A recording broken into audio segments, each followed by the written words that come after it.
Oke guys, diawali ketika Anandi yang sedang melamun, ia teringat akan kejadian di rumah Kalyani. Anandi masih tidak menyangka keluarganya tega menyembunyikan semuanya tentang Jagdish yang pergi dari rumah nenek Kalyani. Tiba-tiba Sip datang menghampiri Anandi. Sontak Anandi langsung memeluk Sip seraya menangis. Sip pun bingung, pasalnya baru pertama kalinya Anandi memeluk Sip. Sip berkata, "Sudah, jangan terlalu lelah menangis. Aku janji akan menghubungi Jagdish dan membawanya kembali pulang ke rumah."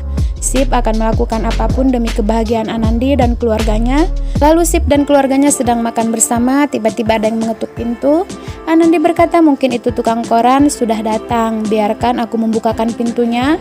Lalu Anandi pun membukakan pintunya, ternyata itu salah satu pegawai di rumah nenek Kalyani yang datang untuk mengantarkan koran. Anandi berkata, "Kau sudah sampai, ayo kita masuk terlebih dahulu." Namun pria itu mengatakan, "Tidak nyonya, aku akan pergi mengantarkan koran ke tempat lain." Anandi pun membawa koran tersebut. Ia berkata kepada Sip bahwa korannya sudah sampai. Sip mengatakan, "Jadi aku akan memesan koran setiap pagi di perusahaan nenek Kalyani." Sedangkan Jagdish yang hendak pulang dari rumah pasiennya, tiba-tiba ia melihat Gangga yang sedang berjalan. Gangga pun melihat Jagdish, akan tetapi ia langsung buru-buru untuk pergi. Lalu Jagdish langsung memanggil Gangga. Hei, tunggu, apakah kakimu sudah baik-baik saja?" Namun di sini Gangga tidak menghiraukan Jagdish, akan tetapi Jagdish mengejar Gangga. Ia bertanya sekali lagi, "Apakah kakimu sudah sembuh? Ini aku berikan obat untukmu agar kau cepat sembuh." Lalu Jagdish bertanya kepada Gangga, "Mengapa kau tidak mengatakan semuanya yang sudah terjadi? Mengapa kau menyembunyikan kebenaran?" Akhirnya Gangga pun membuka suara. Ia berkata, "Aku takut jika membongkar semuanya." Jagdish berkata, "Mengapa harus takut? Tidak ada yang perlu kau takuti. Jika kau mau, aku sanggup membantumu untuk keluar dari masalah ini. Tolong jangan menyiksa diri sendiri seperti ini." Namun Gangga berkata, "Tidak masalah, aku banyak sekali mendapatkan pelajaran dan hikmah dari semuanya." Jagdish memberikan nomor HP-nya, "Jika kau butuh pertolongan hubungi aku saja." Akan tetapi guys, Gangga malah pergi meninggalkan Jagdish begitu saja. Lalu Sip yang sedang bersiap-siap untuk pergi ke kantor, terlihat Anandi menyiapkan semua keperluan Jagdish mulai dari jam tangan dan yang lainnya. Tiba-tiba kancing baju Sip copot guys. Ia meminta agar Anandi mengambilkan pakaian yang baru, namun Anandi malah mengambil kotak di dalam laci. Ternyata itu alat untuk menjahit kancing baju Sip. Anandi pun menjahit kancing baju Sip. Sip tercengang, ia merasa heran dengan sikap Anandi hari ini yang tidak biasanya ia bersikap romantis kepada Sip. Anandi pun menatap Sip dengan penuh cinta. Terlihat Sip sangat salah tingkah guys. Lalu Anandi menggigit benang sisa menjahit yang masih menempel di baju Sip. Wow, so sweet guys. Namun Anandi mendengar suara bibinya yang memanggil namanya. Anandi pun langsung berteriak, "Iya bibi, aku di sini."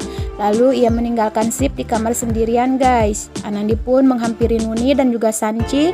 Nuni mengatakan bahwa kau akan pergi menghadiri pesta bersama Sanchi. Namun Sanchi mengatakan, "Tidak, aku ada urusan lain." Padahal Sanchi hanya mencari alasan, pasalnya ia tidak ingin pergi bersama Anandi. Menurutnya ia merasa malu jika harus pergi bersama keluarga petani. Nuni mengatakan bahwa kau tidak pantas berkata seperti itu.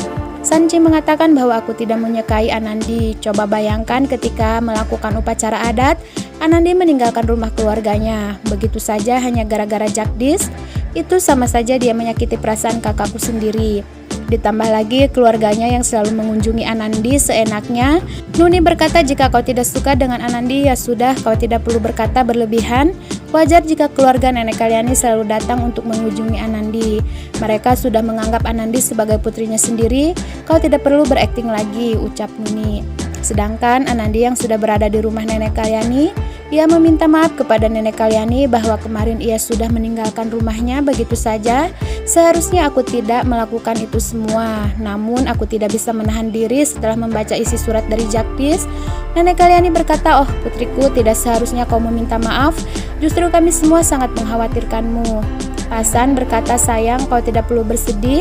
Percayalah, cepat atau lambat Jagdish pasti kembali ke rumah ini. Namun ia hanya butuh waktu yang tepat." Anandi mengatakan bahwa Sip akan membantu untuk mencari keberadaan Jagdish.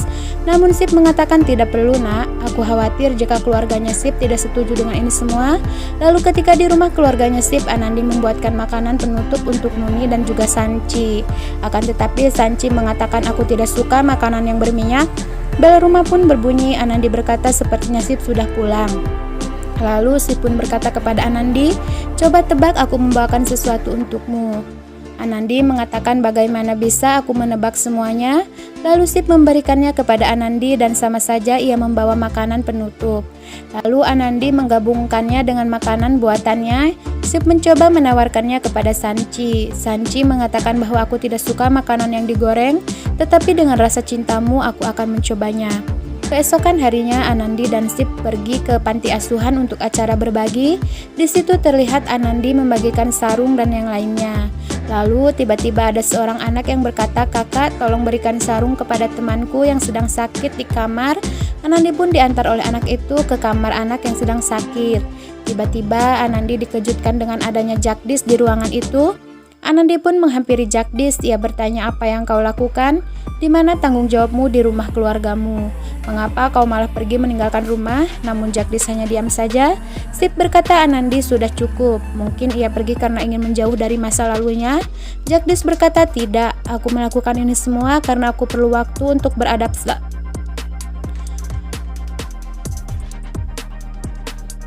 Aku melakukan ini semua karena aku perlu waktu untuk beradaptasi dengan orang baru dan berdamai dengan diriku sendiri. Jika waktu sudah memungkinkan, maka aku akan kembali ke rumah." Itu ucap Jagdish. Sekian sinopsis kali ini, sampai ketemu di sinopsis selanjutnya ya.